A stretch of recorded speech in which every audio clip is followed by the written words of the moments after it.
One day when I was exploring downtown LA with my cousins, I decided to visit Kinokuniya. It's a Japanese bookstore in Little Tokyo, and it's cool, has some great art books, cigarette pencils.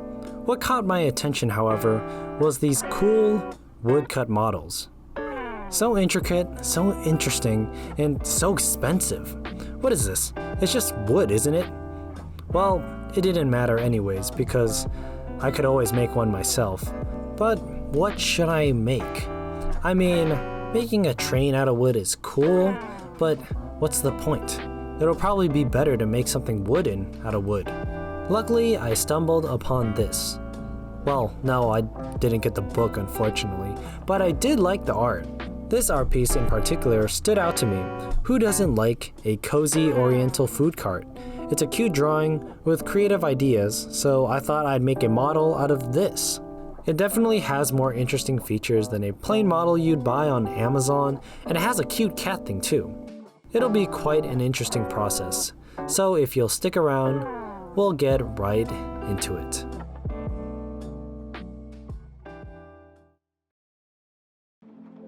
If you are uninformed, kits like these are cut with the laser cutter. These machines cut wood with lasers, and that's it.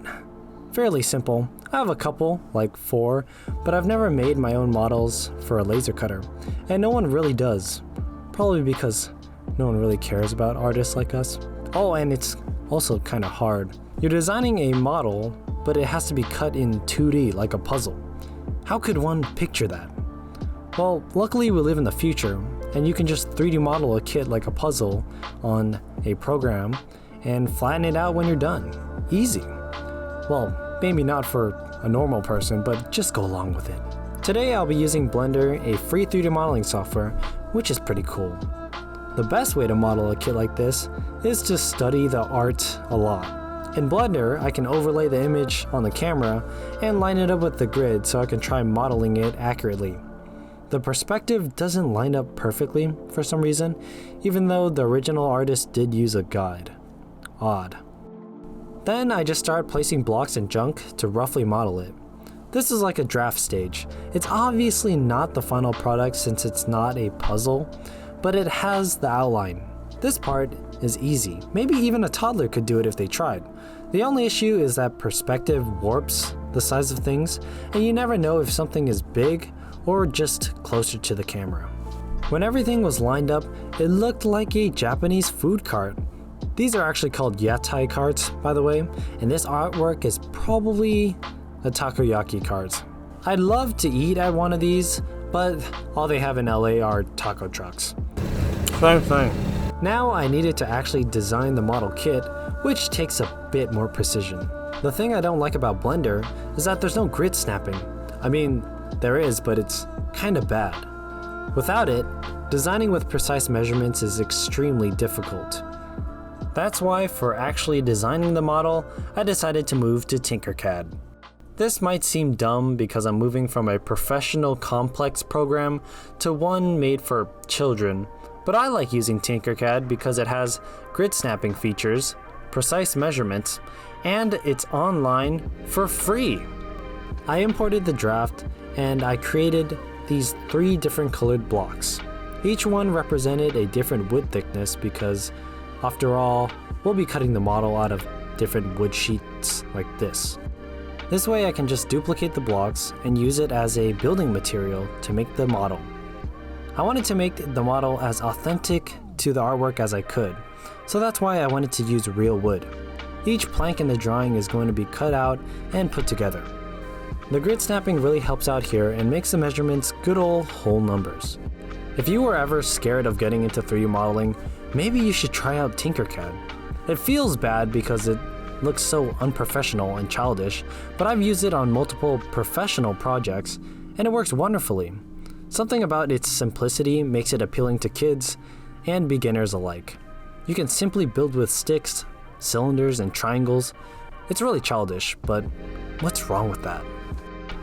Since I am a fellow artist, I wanted to make sure I captured Naomi's artwork the best I could. Oh, and by the way, Naomi is the artist, link in the description.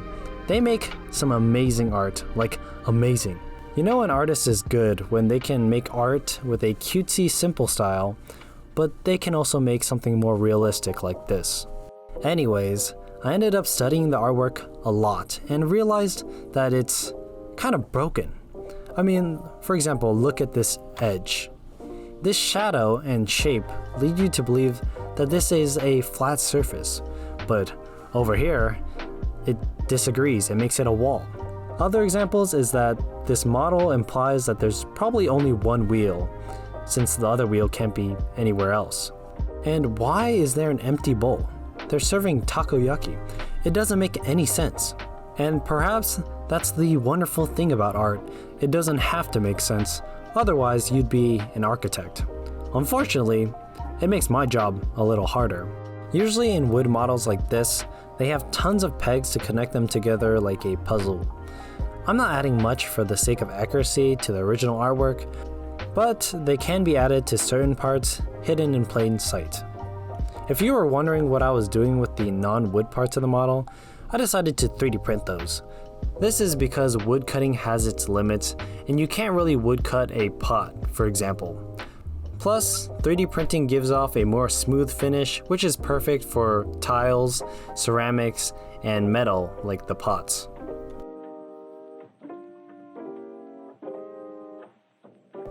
The finished product looks pretty accurate, and I finally figured out why my perspective was off earlier. It's orthographic view. It's a different perspective mode. Anyways, in order to get this into a laser cutting format, I basically had to disassemble the model and lay it flat manually. I don't know if there's a better program made for this, but either way it didn't take too much time. It's laid out neatly with the different wood thicknesses divided up, and to make it into an actual laser cutting file, I'll just open up this file back in Blender and render them as a high resolution image. This part is a little more complicated, but too bad. At long last, the process of making the model is 50% done. Forget about the other half, let's start cutting.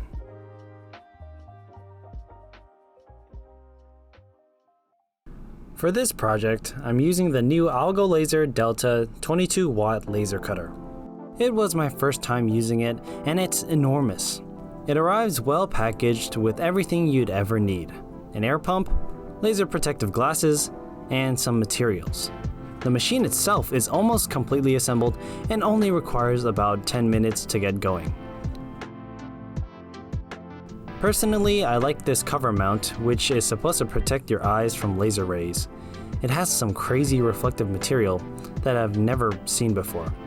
This is now the largest laser engraver I own, which means I can do some big projects with it in the future. It also means that it's a bit difficult to fit in my workspace. Once you turn it on, it greets you with a wonderful array of colors and an easy-to-use touchscreen, which is a first for me. Unfortunately, it doesn't come with a protective table sheet, so I had to use my own.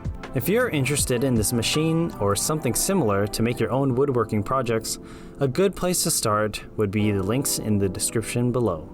For cutting, all you have to do is open the photo in the laser engraving program and input the size. Luckily, I designed it with the measurements, so we can just input that in. Next was choosing the wood. Unlike a store-bought model, I could go and do whatever I wanted with different wood types and thicknesses. Then it's just up to the machine to do the magic.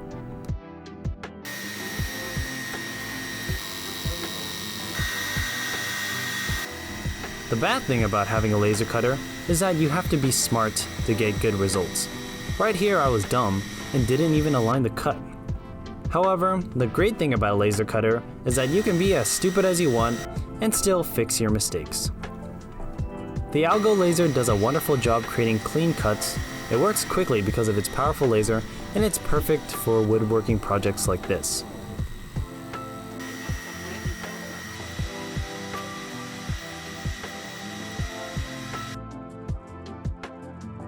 Before assembly, I realized I had to sand the pieces because of the burn marks made by the cutter. And don't forget to always wear a mask when sanding things so you don't get lung cancer and you survive long enough to watch my newest videos.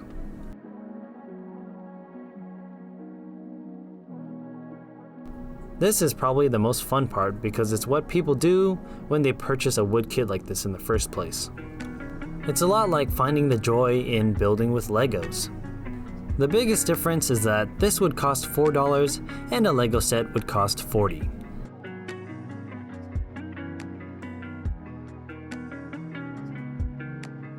I'll have to admit that this model is probably not the strongest. The wood is just simply glued together, and that's not really a good way of bonding. Additionally, parts of the model were faulty and I had to edit them with a knife or a file.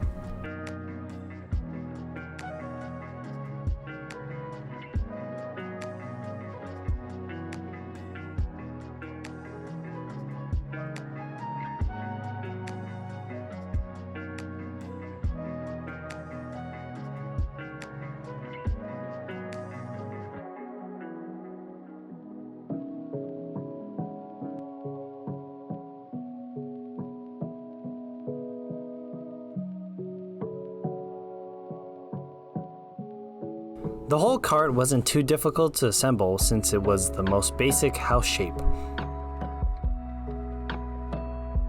Having individual planks of wood definitely gives it some really good detail. Now I've finished making the other accessories like the stools.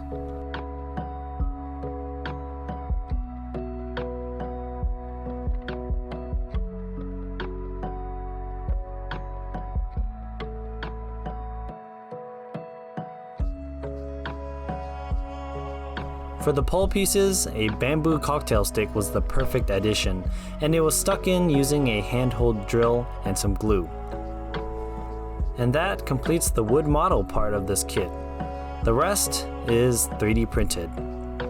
Although I'll be brief on the 3D printing aspect of this video, it's just as cool as wood cutting.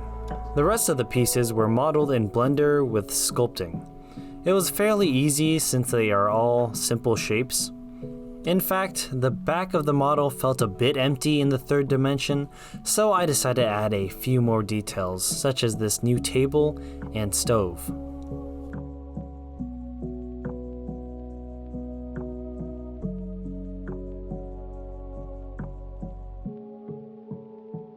Naomi's classic cat character was also modeled with the utmost care and was probably the hardest thing to make. The craziest thing was the base, which needed about 700 squares to create the tiles. And no, I didn't place them individually, I used mathematics. It was inspired by this rendition of Naomi's art, and isn't it funny that this one art piece has been 3D modeled 3 separate times? Naomi, if you're watching this, good job. To bring these to life, I used a resin printer for the detailed parts and an FDM printer for the large base. And now, we have a crap ton more pieces to assemble.